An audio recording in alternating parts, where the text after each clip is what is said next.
I think what we're starting to articulate though is I would distinguish between the thoughts you're having in your head and the actions you're taking, because you can have imposter syndrome and everybody suffers it to varying degrees.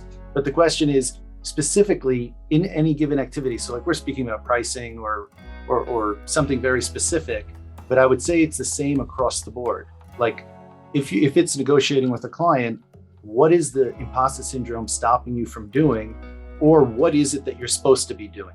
So like you can start to attack the reasons you're feeling the way you're feeling, and we can talk about some techniques for that. But then there's also just the activity you need to do.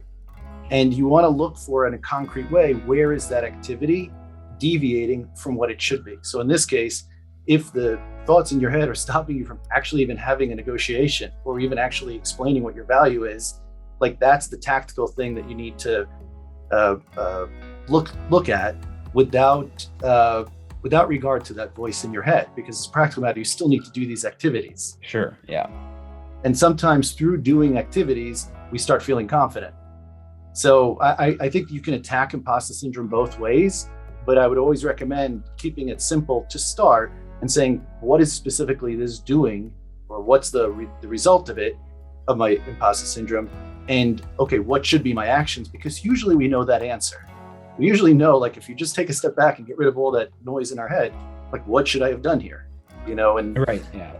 And as opposed to like what we've convinced ourselves. So Sam, I don't know if I accelerated to a point past some of the interrogation, but I don't think so at all. I was just, there's a lot of stuff going on, Mike, with what you're describing. And I agree fully with Jonathan that if you want practical advisement, like he said, any sort of retrospective or debriefing or postmortem for those kind of meetings you're talking about or interactions with external parties, being able to be self-aware that could have gone better and make a promise to yourself that I'm going to do one thing better next time, or I'm going to focus on changing one thing to be a more positive effect that aligns with the professional you want to be.